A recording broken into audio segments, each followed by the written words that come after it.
Hindi medium school Rajasthan तो belong करता मैं।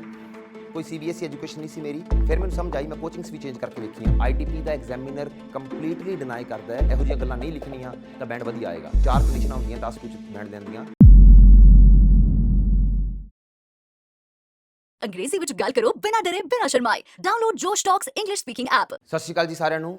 ਮੇਰਾ ਨਾਮ Gurbag Singh, representing Oxford Isles Sri Ganganagar, Bathinda, Malerkotla, Amritsar and Sirsa. ਮੈਂ ਅੱਜ ਇਸੇ ਗੱਲ ਕਰਨ ਆਇਆ ਕਿ ਕਿਵੇਂ ਇੱਕ ਸਟੂਡੈਂਟ ਆਇਲਸ ਵਿੱਚ 9 ਬੈਂਡ ਲੈ ਸਕਦਾ ਹੈ, ਸਪੈਸ਼ਲੀ ਰਾਈਟਿੰਗ ਮੋਡਿਊਲ ਵਿੱਚ। ਮੈਂ ਗੱਲ ਕਰੂੰਗਾ ਸਾਰੀ ਆਇਲਸ ਦੀ ਵੈਸੇ, ਕਿਉਂਕਿ ਜਿਹੜੀ ਮੇਰੀ ਜਰਨੀ ਸ਼ੁਰੂ ਹੋਈ ਉਹ ਸ਼ੁਰੂ ਹੋਈ ਸੀ 2017 'ਚ। ਮੈਂ 2017 ਵਿੱਚ ਆਇਲਸ ਕਰਨੀ ਸ਼ੁਰੂ ਕੀਤੀ। ਬੜੇ ਬੇਸਿਕ ਬੈਕਗਰਾਊਂਡ ਤੋਂ ਸੀ। ਹਿੰਦੀ ਮੀਡੀਅਮ ਸਕੂਲ ਰਾਜਸਥਾਨ ਤੋਂ ਬਿਲੋਂਗ ਕਰਦਾ ਮੈਂ। ਕੋਈ CBSE ਐਜੂਕੇਸ਼ਨ ਨਹੀਂ ਸੀ ਮੇਰੀ। ਟੀਚਰ ਪੜ੍ਹਾ ਕੇ ਮੈਨੂੰ 6 ਬੈਂਡ ਤੱਕ ਤਾਂ ਲੈ ਗਏ। ਮੈਂ ਬੜਾ ਬੇਸਿਕ ਸਟੱਡੀ ਆਪਦੀਆਂ ਕਰਦਾ ਰਿਹਾ। ਮੇਰੇ ਲਿਸਨਿੰਗ 6 ਆਉਣ ਲੱਗ ਗਏ, ਰੀਡਿੰਗ 6.5 ਆਉਣ ਲੱਗ ਗਏ, ਰਾਈਟਿੰਗ 5.5 6.5। ਮੇਰਾ ਟਾਰਗੇਟ ਸੀ ਰਾਈਟਿੰਗ 7, 8, 9 ਲੈਣ ਦਾ। ਮੇਰਾ ਟੀਚਰ ਮੈਨੂੰ ਜੋ ਸਿਖਾ ਰਿਹਾ ਮੈਂ ਮੈਡਮ ਦੇ ਬਰਾਬਰ ਦਾ ਕਰਵਾਉਣਾ ਹੈ। ਮੈਂ ਕਲਾਸ 'ਚ ਟੀਚਰ ਵੀ ਬਣ ਗਿਆ। ਮੇਰੇ ਰਾਈਟਿੰਗ 7 ਆਏ ਨਾ ਇੱਕ ਵਾਰ 13 ਮਹੀਨਿਆਂ ਬਾਅਦ, ਤਾਂ ਮੈਂ ਉਦੋਂ ਟੀਚਰ ਬਣ ਗਿਆ। ਮੈਂ ਪੜ੍ਹਾ ਰਿਹਾ ਅਤੇ ਪਰ ਮੇਰਾ ਸਕੋਰ 7 ਤੋਂ ਉੱਪਰ ਨਹੀਂ ਜਾ ਰਿਹਾ ਰਾਈਟਿੰਗ ਦੇ ਵਿੱਚ। 7 ਵੀ ਬੜਾ ਮੁਸ਼ਕਿਲ ਨਾਲ ਆਇਆ। ਜਿਹੜਾ ਮੈਨੂੰ ਟੀਚਰ ਨੇ ਕਰਵਾਇਆ ਸੀ ਮੈਂ ਉਸ ਤੋਂ ਕੁਛ ਐਕਸਟਰਾ ਕਰਕੇ ਆਇਆ ਸੀ, ਤਾਂ ਮੇਰਾ ਸਕੋਰ 7 ਆਇਆ ਸੀ। ਫਿਰ ਮੈਨੂੰ ਸਮਝ ਆਈ, ਮੈਂ ਕੋਚਿੰਗਸ ਵੀ ਚੇਂਜ ਕਰਕੇ ਵੇਖੀਆਂ ਵੀ ਮੈਂ ਕਿਤੇ ਡੈਮੋ ਲਾ ਕੇ ਜਾਵਾਂ, ਮੈਨੂੰ ਕੋਈ ਵਧੀਆ ਟੀਚਰ ਪੜ੍ਹਾਵੇ ਜਿਹਦੇ ਆਪਦੇ ਰਾਈਟਿੰਗ 'ਚ 8 ਹੋਣ। ਟੀਚਰ ਸਭ ਦਾ ਸਕੋਰ ਹੀ ਨਹੀਂ ਸੀ ਦੱਸਦੇ ਹੁੰਦੇ। ਫਿਰ ਮੇਰਾ ਸਟਰਗਲ ਸ਼ੁਰੂ ਹੋਇਆ ਕਿ ਜੇ ਟੀਚਰ ਮੈਨੂੰ ਆਪਦਾ ਸਕੋਰ ਨਹੀਂ ਦੱਸ ਰਹੇ ਕਿ ਰਾਈਟਿੰਗ ਸਕੋਰ ਕੀ ਹੈ ਜਾਂ ਸਪੀਕਿੰਗ 'ਚ ਉਹਨਾਂ ਦਾ ਕਿੰਨਾ ਸਕੋਰ ਹੈ, ਦੈਟ ਮੀਨਸ ਕਿ ਮੈਨੂੰ ਗਾਈਡੈਂਸ ਹੀ ਗਲਤ ਮਿਲ ਰਹੀ ਹੈ।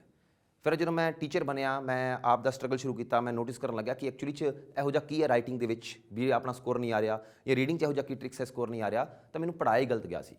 ਮੈਂ ਐਗਜ਼ਾਮਪਲ ਲੈਣਾ, ਟਾਸਕ 1 'ਚ ਬੱਚੇ ਅਕਸਰ ਯੂਜ਼ ਕਰਦੇ ਹੈ ਟੂ ਕਮੈਂਸ ਵਿਦ, ਇੱਕ ਸਟਾਰਟਰ ਯੂਜ਼ ਕਰਦੇ ਹੈ ਜਿਹੜਾ ਕਿ ਐਕਚੁਅਲੀ 'ਚ ਇੰਗਲਿਸ਼ 'ਚ ਹੈ ਹੀ ਨਹੀਂ।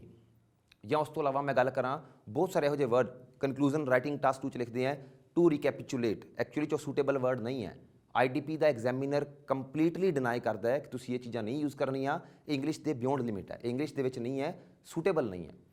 ਮੈਨੂੰ ਛੋਟੀ ਛੋਟੀਆਂ ਗੱਲਾਂ ਪਤਾ ਲੱਗੀਆਂ, ਟੂ ਕਮੈਂਸ ਵਿਦ ਨੂੰ ਯੂਜ਼ ਕਰਨਾ ਜਾਂ ਬਹੁਤ ਹੋਰ ਵਧੀਆ connector, it can be crystal clear from the diagram, ਇਹੋ ਜਿਹੀਆਂ ਗੱਲਾਂ ਨਹੀਂ ਲਿਖਣੀਆਂ ਤਾਂ ਬੈਂਡ ਵਧੀਆ ਆਏਗਾ। ਮੈਂ ਜਦੋਂ ਮਾੜੀਆਂ ਮਾੜੀਆਂ ਗੱਲਾਂ ਕਰਕੇ ਇੰਪਰੂਵ, ਛੋਟੇ ਛੋਟੇ ਕਨੈਕਟਰ ਚੇਂਜ ਕਰਕੇ ਮੈਂ ਜਦੋਂ ਪੇਪਰ ਦੇਣ ਗਿਆ ਅਗਲਾ, ਤਾਂ ਮੇਰਾ ਰਾਈਟਿੰਗ ਦਾ ਸਕੋਰ ਹਾਫ ਨਾਲ ਵਧਿਆ, 7.5 ਬੈਂਡ ਆ ਰਾਈਟਿੰਗ 'ਚ। ਫਿਰ ਮੈਨੂੰ ਸਮਝ ਆਈ ਵੀ ਮੈਨੂੰ ਤਾਂ ਪੜ੍ਹਾਈ ਗਲਤ ਗਿਆ ਸੀ। ਫਿਰ ਮੈਂ ਕੁਛ ਬਠਿੰਡਾ ਦੀਆਂ ਕੋਚਿੰਗਸ, ਕੁਛ ਗੰਗਾਨਗਰ ਦੀਆਂ ਕੋਚਿੰਗਸ, ਹੋਰ ਕਿਤੇ ਮੱਥਾ ਮਾਰ ਕੇ ਵੇਖਿਆ ਤਾਂ ਟੀਚਰ ਉਹੀ ਪੜ੍ਹਾ ਰਹੇ ਸੀ ਜਿਹੜਾ ਮੈਂ ਪਹਿਲਾਂ ਸਿੱਖਿਆ ਹੋਇਆ ਸੀ, ਅਤੇ ਗਲਤ ਸੀ। ਗਲਤ ਸੀ 6 ਬੈਂਡ ਵਾਸਤੇ ਨਹੀਂ, ਗਲਤ ਸੀ 7+ ਲੈਣ ਵਾਸਤੇ। ਫਿਰ ਮੈਂ ITP ਐਗਜ਼ਾਮਨਰਸ ਦੀਆਂ ਟ੍ਰੇਨਿੰਗਸ ਲਈਆਂ, ਐਗਜ਼ਾਮ ਦੇ ਕੇ ਵੇਖੇ, ਨਿਊਜ਼ਪੇਪਰਸ ਪੜ੍ਹੇ, ਆਰਟੀਕਲਸ ਪੜ੍ਹੇ ਵੀ ਇੰਗਲਿਸ਼ ਕਿਵੇਂ ਲਿਖੀ ਜਾਂਦੀ ਹੈ, ਇੰਗਲਿਸ਼ 'ਚ ਕੀ ਯੂਜ਼ ਕਰਦੇ ਹੈ ਜਾਂ ਕੀ ਕੰਡੀਸ਼ਨਸ ਹੈ ਆਇਲਸ ਦੀਆਂ। ਤਾਂ ਮੈਨੂੰ ਇੱਕ ਬੜੀ ਬੇਸਿਕ ਜੀ ਗੱਲ ਸਮਝ ਆਈ।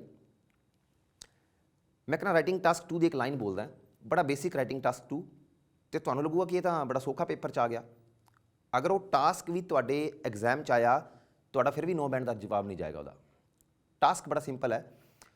ਟਾਸਕ ਆਇਆ ਪੇਪਰ ਦੇ ਵਿੱਚ ਕਿ in recent years pollution has been increasing at an alarming rate.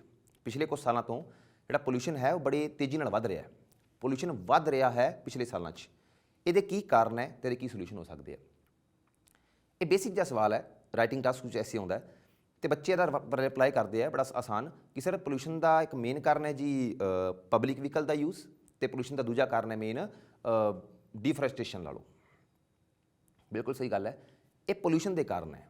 ਪਰ ਆਪਾਂ ਨੂੰ ਸਵਾਲ ਦੇ ਵਿੱਚ ਪੋਲਿਊਸ਼ਨ ਦੇ ਕਾਰਨ ਨਹੀਂ ਸੀ ਪੁੱਛੇ ਗਏ ਸਰ। ਆਪਾਂ ਨੂੰ ਸਵਾਲ 'ਚ ਪੁੱਛਿਆ ਗਿਆ ਸੀਗਾ ਕਿ ਪਿਛਲੇ ਕੁਝ ਸਾਲਾਂ ਵਿੱਚ ਪੋਲਿਊਸ਼ਨ ਵਧਿਆ ਕਿਵੇਂ ਹੈ, ਪੋਲਿਊਸ਼ਨ ਪਿਛਲੇ ਸਾਲਾਂ 'ਚ ਵਧਿਆ ਕਿਉਂ ਹੈ, ਕਾਰਨ ਇਹਦੇ ਦੱਸਣੇ ਸੀ, ਨਾ ਕਿ ਪੋਲਿਊਸ਼ਨ ਦੇ। ਪੋਲਿਊਸ਼ਨ 7 ਸਾਲ ਪਹਿਲਾਂ ਵੀ 10 ਸਾਲ ਉਨਾ ਹੀ ਸੀ, ਉਦੋਂ ਵੀ ਕਾਰਨ ਪ੍ਰਾਈਵੇਟ ਵਹੀਕਲ ਸੀ, ਉਦੋਂ ਵੀ ਪੇੜ ਕੱਟੇ ਜਾਂਦੇ ਸੀ, ਅੱਜ ਵੀ ਪੇੜ ਕੱਟੇ ਜਾਂਦੇ ਹੈ, ਅੱਜ ਵੀ ਕਾਰਾਂ ਚੱਲ ਰਹੀਆਂ, ਅੱਜ ਵੀ ਪੋਲਿਊਸ਼ਨ ਹੋ ਰਿਹਾ। ਮੇਨ ਕਾਰਨ ਸੀ ਪੋਲਿਊਸ਼ਨ ਵਧਿਆ ਕਿਉਂ ਹੈ। ਇਨਕਰੀਜ਼ਿੰਗ ਦੇ ਕਾਰਨ ਪੁੱਛੇ ਸੀਗੇ ਤਾਂ ਆਪਾਂ ਨੂੰ ਜਵਾਬ ਦੇਣਾ ਪਏਗਾ ਕਿ ਸਰ ਕਿਉਂਕਿ ਪਿਛਲੇ ਰੀਸੈਂਟ ਈਅਰਸ ਦੇ ਵਿੱਚ ਪੋਲਿਊਸ਼ਨ ਵਹੀਕਲਸ ਦਾ ਨੰਬਰ ਵੱਧ ਗਿਆ, ਪ੍ਰਾਈਵੇਟ ਵਹੀਕਲਸ ਦਾ ਯੂਜ਼ ਵੱਧ ਗਿਆ।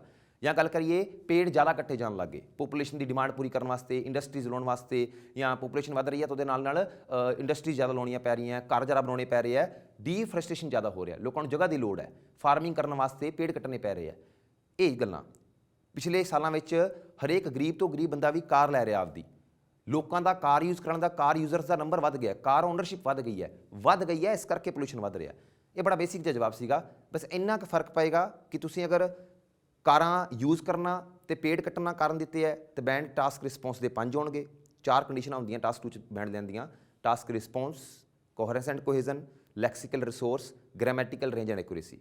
ਮੈਂ ਟਾਸਕ ਰਿਸਪੌਂਸ ਦੀ ਗੱਲ ਕਰਾਂ ਤਾਂ ਟਾਸਕ ਰਿਸਪੌਂਸ ਅਗਰ ਆਪਾਂ ਗੱਲ ਕਰੀਏ ਕਿ ਕਾਰਾਂ ਯੂਜ਼ ਕਰਨਾ ਤੇ ਡਿਫੋਰੈਸਟੇਸ਼ਨ ਕਾਰਨ ਹੈ ਤਾਂ ਉਹਦੇ ਨਾਲ ਸਿਰਫ ਤੁਹਾਡੇ 5 ਬੈਂਡ ਹੋਣਗੇ ਟਾਸਕ ਰਿਸਪੌਂਸ ਦੇ, ਕਿਉਂਕਿ ਤੁਸੀਂ ਇਹ ਕੰਸੀਡਰ ਨਹੀਂ ਕਰਿਆ ਕਿ ਮੈਨੂੰ ਇਨਕਰੀਜ਼ ਹੋਣ ਦਾ ਕਾਰਨ ਪੁੱਛਿਆ ਸੀ ਜਾਂ ਉਹਦਾ ਸੋਲੂਸ਼ਨ ਪੁੱਛਿਆ ਸੀ। ਗੱਲ ਨੰਬਰ 2, ਅਗਰ ਤੁਸੀਂ ਸਹੀ ਜਵਾਬ ਦਿੰਦੇ ਹੋ ਕਿ ਕਾਰਾਂ ਦਾ ਯੂਜ਼ ਵਧਣ ਕਰਕੇ ਪੋਲੂਸ਼ਨ ਵਧਿਆ ਹੈ, ਜਾਂ ਮੈਂ ਗੱਲ ਕਰਾਂ ਕਿ ਪੇੜ ਜ਼ਿਆਦਾ ਕੱਟੇ ਜਾਣ ਲੱਗੇ ਉਹਦਾ ਕਰਕੇ ਪੋਲੂਸ਼ਨ ਵਧਿਆ ਹੈ, ਤੁਹਾਡਾ ਬੈਂਡ ਸਕੋਰ ਆਏਗਾ 9। ਇਹ ਡਿਫਰੈਂਸ ਮੈਨੂੰ ਕਿਸੇ ਨੇ ਦੱਸਿਆ ਹੀ ਨਹੀਂ ਸੀ। ਫਿਰ ਉਸ ਤੋਂ ਗੱਲ ਕਰਾਂ ਮੈਂ ਕੋਹਰੈਂਸ ਦੀ, ਤਾਂ ਮੈਂ ਤੁਹਾਨੂੰ ਪਹਿਲਾਂ ਹੀ ਦੱਸ ਸਕਿਆ, ਕਨੈਕਟਰ ਕੁਛ ਇਹੋ ਜਿਹੇ ਦੱਸੇ ਜਾਂਦੇ ਆਪਾਂ ਨੂੰ, ਲਿੰਕਰਸ ਇਹੋ ਜਿਹੇ ਦੱਸੇ ਜਾਂਦੇ ਆ ਜਿਹੜੇ ਐਕਚੁਅਲੀ 'ਚ ਇੰਗਲਿਸ਼ ਐਗਜ਼ਿਸਟ ਹੀ ਨਹੀਂ ਕਰਦੇ। ਤੁਸੀਂ ਵਧੀਆ ਆਰਟੀਕਲ ਪੜ੍ਹ ਕੇ ਵੇਖਿਓ, ਕੈਂਬਰਿਜ ਦੀਆਂ ਬੁੱਕਸ ਦੇ ਉੱਤੇ ਤੁਸੀਂ ਸਰਚ ਕਰਕੇ ਵੇਖਿਓ ਕਿ ਕੀ ਬੈਂਡ ਸਕੋਰ ਹੁੰਦਾ ਹੈ, 7.5 ਦਾ ਐਸੇ ਕਿਵੇਂ ਲਿਖਿਆ ਜਾਂਦਾ ਹੈ। ਕੈਂਬਰਿਜ ਦੇ, IDP ਦੇ, ਬ੍ਰਿਟਿਸ਼ ਕਾਊਂਸਲ ਦੇ ਕਿਸੇ ਵੀ ਬੁੱਕ ਦੇ ਵਿੱਚ ਟੂ ਰੀਕੈਪੀਚੂਲੇਟ, ਟੂ ਕਮੈਂਟਸ ਵਿਦ ਵਰਗੇ ਕਨੈਕਟਰ ਨਹੀਂ ਲੱਗੇ ਹੋਏ। ਉਹ ਆਪਾਂ ਨੂੰ ਟੀਚਰ ਸਿਖਾ ਦਿੰਦੇ ਆ ਜਿਹੜੇ ਕਿ ਬਿਲਕੁਲ ਇਰਰੈਲੇਵੈਂਟ ਹੈ। ਉਸ ਤੋਂ ਇਲਾਵਾ ਮੈਂ ਗ੍ਰਾਮਰ ਦੀ ਗੱਲ ਕਰਾਂ, ਆਪਾਂ ਨੂੰ ਦੱਸਿਆ ਜਾਂਦਾ ਕਿ ਗ੍ਰਾਮਰ 'ਚ ਕੰਪਾਊਂਡ ਸੈਂਟੈਂਸ ਯੂਜ਼ ਕਰ ਦਿਓ, ਵਰਬਲੈਸ ਯੂਜ਼ ਕਰ ਦਿਓ, ਐਕਟਿਵ ਯੂਜ਼ ਕਰ ਦਿਓ, ਪੈਸਿਵ ਯੂਜ਼ ਕਰ ਦਿਓ ਤੇ ਕੰਪਲੈਕਸ ਯੂਜ਼ ਕਰ ਦਿਓ, ਸਬ ਆਰਡੀਨਰੀ ਕੰਜੰਕਸ਼ਨਸ ਵਾਲੇ, ਤੁਹਾਡਾ ਬੈਂਡ ਵਧੀਆ ਆ ਜਾਏਗਾ। ਨਹੀਂ ਆਏਗਾ sir.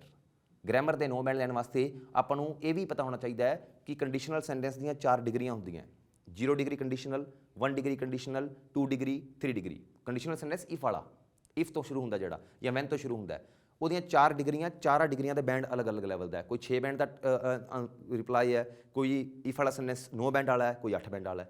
So simple is that ਕਿ ਆਪਾਂ ਨੂੰ ਇਹ ਬਹੁਤ ਸਾਰੀਆਂ ਗੱਲਾਂ ਪਤਾ ਹੀ ਨਹੀਂ ਹੈ ਟਾਸਕ 2 ਦੇ ਵਿੱਚ।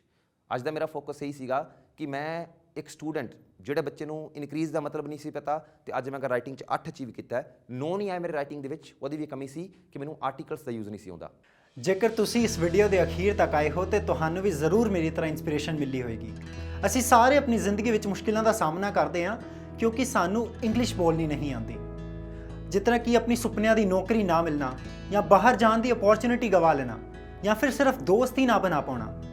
ਪ੍ਰੋਬਲਮਸ ਦੀ ਇੱਕ ਵਜ੍ਹਾ ਹੈ ਲੈਕ ਆਫ ਪ੍ਰੈਕਟਿਸ, ਕਿਉਂਕਿ ਮਾਹੌਲ ਨਹੀਂ ਹੈ। ਘਬਰਾਓ ਨਾ, ਸਾਡੇ ਕੋਲ ਇਹਦਾ ਇੱਕ ਸੋਲੂਸ਼ਨ ਹੈ, ਜੋਸ਼ ਸਕਿੱਲਸ ਸਪੋਕਨ ਇੰਗਲਿਸ਼। ਪਰ ਜੋਸ਼ ਸਕਿੱਲਸ ਕੀ ਹੈ ਤੇ ਇਹ ਕਿਵੇਂ ਕੰਮ ਕਰਦਾ ਹੈ, ਆਓ ਵੇਖੀਏ।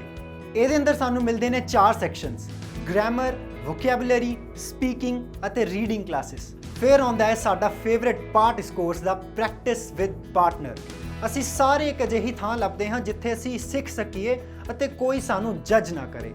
ਇੱਥੇ ਤੁਸੀਂ ਬੋਲ ਅਤੇ ਪ੍ਰੈਕਟਿਸ ਕਰ ਸਕਦੇ ਹੋ ਹਜ਼ਾਰਾਂ ਸਟੂਡੈਂਟਸ ਨਾਲ ਜੋ ਤੁਹਾਡੀ ਤਰ੍ਹਾਂ ਇੰਗਲਿਸ਼ ਸਿੱਖਣਾ ਚਾਹੁੰਦੇ ਨੇ।